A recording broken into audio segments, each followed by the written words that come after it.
Assalamualaikum warahmatullahi wabarakatuh. Today our group will going to be present one of the Deviant teaching that have existed, which is Taslim. Okay, before that we're going to introduce the presenters. First, me myself is Wan Muhammad Zulhilmi bin Wan Muhammad Zamil, metric number 215557. My name is Saiful Haziq bin Rafi'i and my metric card is 215052.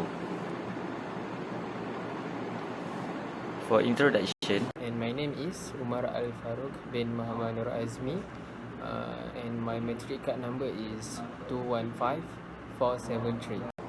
Okay, the objective of the whole presentation is first to present and highlight three characteristics of the teachings that deviate from Islam, which is Taslim, and second, to identify and explain two characteristics that relate to religious liberalism.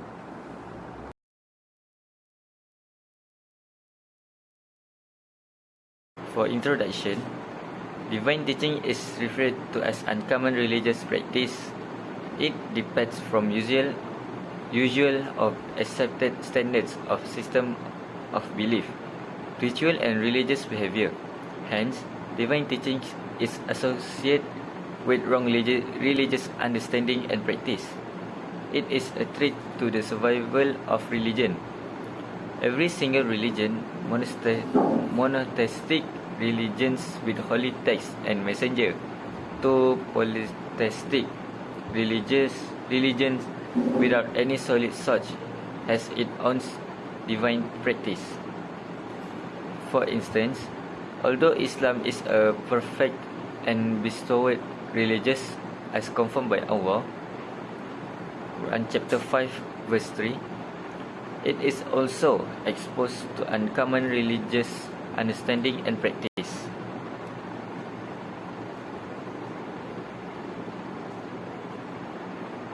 For the first characteristic is spiritual marriage, which is nikah batin. Okay, next we're going to give an overview of Deviant teachings in our country. So in Malaysia, the emergence of Deviant teachings mostly have been influenced by teachings from Ismailism, Hinduism and Buddhism, and also ancient Greek philosophy. However, heresy among Muslims is due to succumbing to their own desires and for their own purposes. Obviously, most Deviant teachings in Malaysia have their own agenda, which is to remove Islamic law, misuse the name of Islam, or manipulate the concept of Imam Mahdi, prophethood, and the attributes of God.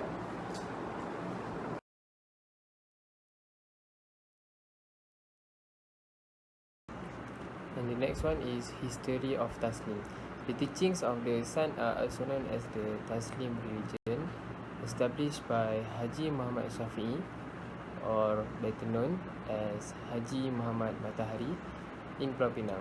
It is found in the 1940s. Its founder got the title of Haji Matahari Voucher. He is said to be able to determine the time of sunrise and sunset accurately. This teaching was based on the thoughts, understanding and interpretations of Haji Muhammad Matahari according to what suited his will and desire. This teaching was erroneous from the aspect of Aqidah and contradict clear religious obligations. The first characteristic is spiritual marriage, or nikah batin. It can be related to the characteristic of deviant in terms of manner and morals, which is by complying blindly with the teacher's teaching even if they commit sin. A spiritual marriage is a marriage that occurs without any wali, witnesses, a formal solemnization, or dowry. In most cases, there are no limitation on the number of women married to a man through such deviant spiritual marriage.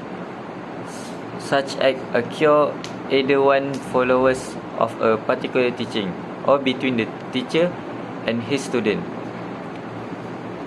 The perpetrators usually claim that they have received divine revelation from Allah subhanahu wa ta'ala to carry out such act.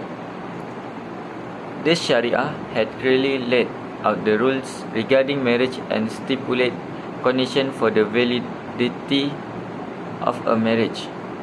Hence, a marriage is valid only when it fulfills such condition. This is contrary to a spiritual marriage, which could either be a spiritual connection between a teacher and his female followers, or involves a physical relationship between them, as both types contradict clear religious teaching and can result in all parties committing grave sins. The second point that we have identified in the Taslim teachings is related with the characteristic of Deviant teachings in terms of Sharia. So the Taslim believers believe that that is unnecessary to pray. They say that they pray without principle such as qawli and fi'li, but just doing the niyyah. So they say that there is no need to perform the ritual prayers, as Allah exists in every individual, and the incident of Isra and Mi'raj, as well as the orders to perform the ritual prayers, are false teaching and fabricated. So they also mentioned that they nullify the obligation in Islam, and they believe that it's adequate to have the intention to perform the prayers. In prophethood, the first one is by confessing that they or their teachers receive revelation, just as same as in Taslim religion. Haji Muhammad claimed himself that he received revelation. The second one is by admitting that they or their teachers as a prophet or Jesus, just like in Taslim religion. They admit that Haji Muhammad is their prophet. And the third one is by believing there are other prophets after Prophet Muhammad sallallahu alaihi wasallam. They believe that there are other prophet after Prophet Muhammad sallallahu alaihi wasallam, which is Prophet Haji Muhammad. The fourth one is by claiming to be the representative of the Prophet himself, who can confer shafa'ah to his student. And the fifth one is by claiming that they themselves or their teachers are divinely protected. They believe that Haji Muhammad is divinely protected by Allah subhanahu wa ta'ala. The fifth one is by claiming that their teachers are entrusted with the apostle task. They believe that Haji Muhammad have apostle tasks that are given by Allah subhanahu wa ta'ala. The last one is by claiming that their teachers have miracle powers. They believe that Haji Muhammad have miracle powers. From the first characteristic, it can be related to religious liberalism, which implicates the idea of freedom. Deviant teaching Taslim only do the thing that they want because they want have a freedom and doesn't want to follow the law of the Sharia and only prioritize their lust. So the second point that I want to deliver of the characteristic of Taslim that related to religious liberalism, as I mentioned before, in the main characteristic of Taslim, that they do believe that there is unnecessary to pray. So this is clearly deviate from Islam by questioning the methods of exegesis in Quran and Hadith.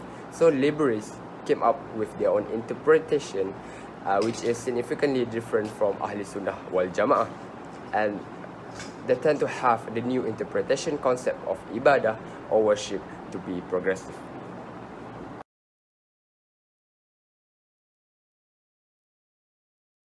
In conclusion, it is important for young Muslims like us to learn about the dangers of deviant teaching at school or anywhere to preserve our faith and belief.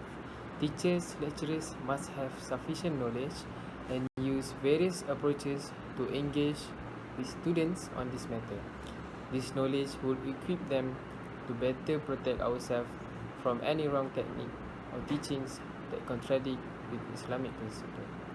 And I think that's all from us. Thank you for lending your ears, and Assalamualaikum.